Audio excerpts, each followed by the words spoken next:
Dolemite is My Name.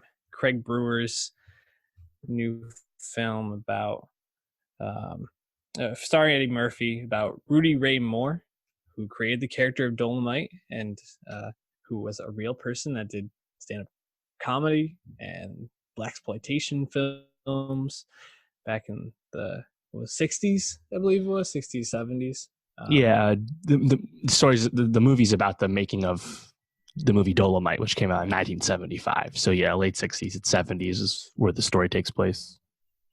And yeah, what this was gaining most of its attention from is Eddie Murphy's return to screen for the first time in 3 years.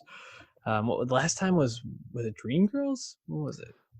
Well, yeah, the last time he was back of any consequence was Dreamgirls, and that was way back in 2006. This is his first R-rated movie since Life back in 1999. So yeah, it's been a while that Eddie was in the mainstream consciousness in a respectable way, and Mm-hmm. I think ever since this premiered at TIFF, the buzz was that Eddie wants that best actor, and sure enough, he's been running. He's been at all the early awards and stuff, and he is really fantastic. And the movie does a great job of both, I guess, honoring someone like Rudy Ray Moore, who is probably not as famous as he deserves to be. He, of course, always remarks in the movie about how he didn't look like Billy D. Williams, and he wasn't good enough to make Shaft, right? And a lot of good references at the time, but still a really talented and impressive entertainer. Meanwhile, the movie's flipping that and also kind of just showcasing Eddie Murphy, who, as everyone knows, was the star of stars in the 80s, but has since, receded as he just became so fucking famous. So I really enjoyed the movie, despite not knowing anything about Rudy Ray Moore. What about you? Yeah, I thought it was a lot of fun. I thought Eddie Murphy was just phenomenal. The way that he kind of jumped in and out of being the character of Dolemite and like the person Rudy Ray Moore, I thought was really impressive. And he brings a weight to the character that I think is essential in telling the story. Because if it was just about, this is just like, we're going to let Eddie Murphy be Dolemite, like, all right, whatever. Like, I feel like that would have just kind of fallen back into the same type of films that Eddie's gotten panned for, Right. for doing. Norbit.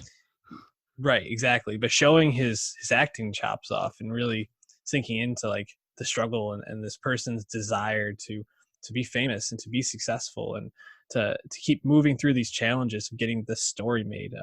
Just really, really impressive. And the cast is just deep. I mean, Eddie Murphy, Keegan-Michael Key, Mike Epps, Craig Robinson, Titus Burgess, Wesley Snipes. Wesley Snipes fucking awesome in this, man. So good. Divine Joy Randolph, T.I., Chris Rock. I mean, we're really getting down the bench at that point. Yep. Yeah. Just really, really a delight to watch. A lot of really funny moments. What moments or what about the movie stood out most to you? Yeah, I think right away it really is a really striking period setting. That's the 60s, 70s, down to the fashion, the dialogue.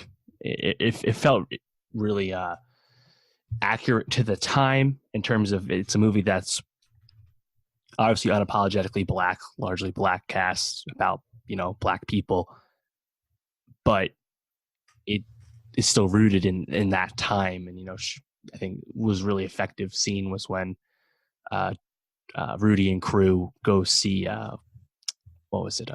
Gene Wilder movie, I think it was, in theater. And like, man, there's no brothers on screen. There's nobody else like us watching in the theater. We gotta make some pictures too.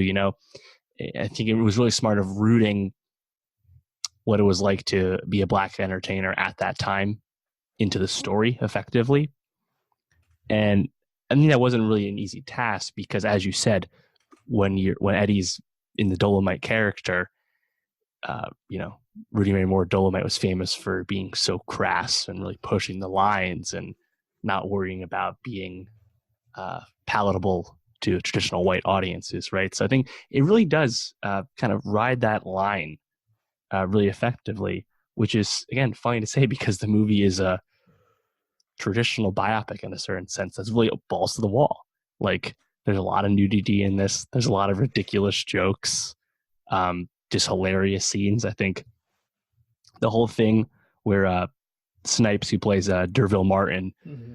uh, when he actually acts and like commits to finishing the movie, and like he's just like talking with the fake intestines hanging out of him, and then just like leaves the set with them and shit. And like Yep.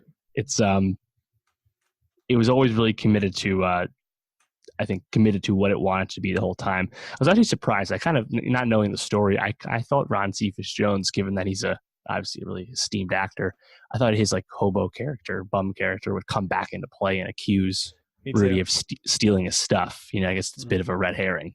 That was effective to me. I also enjoyed Ti's moments just because it was very off type, unlike Ti's past acting. So that was enjoyable. But yeah, overall, it's just really, I think it's a really crowd pleasing movie. Mm-hmm. And just seeing someone like Snipes, who also is making a bit of a comeback, just really fun the whole time. Yeah, it's incredibly fun. It's I think slightly affecting emotionally, but really I think the way that it's structured, having to overcome all these challenges, empowering characters. I think that was probably the moments that got me the most emotionally, was when Dolemite would be talking with like the girl who sang on stage, and who he brings along with him, Divine Joy Right. Randolph. And I think those moments when, or when he talks with his aunt and things like that, those moments where you see him like being a human, being silly, being goofy, lifting people up, was what really got to me there. So definitely a film I would recommend people to watch. And Craig Brewer going to be directing Coming to America, so the follow Right. up next year. So I think we'll get to see him working with Eddie so a little bit more. Yeah, that's that's exciting, right? Yeah, absolutely. 97% Rotten Tomatoes. You think Eddie Murphy gets Best Actor nom for this? He's definitely on the short list, and I mean the larger short list is, as we've said before, a lot already, incredibly stacked with famous, already accomplished actors. But I think he's close. I mean, that top five. We'll see how the rest of the season goes, but I think he's right there, Gotta and be. he's trying. He'll be on SNL soon, both as the. Is he hosting and the musical guest somehow, or is he just hosting? No, you're Just hosting, right? thinking. Yeah, Chance was the Right. host. And I think of musical Harry guest. Styles who's doing that. That's right. But yeah, Eddie Murphy come back to SNL first time in like 40 years, right? Mm-hmm. And again, he's just been at all the awards stuff so far. So we'll see. But he's going to be at the finish line, I think.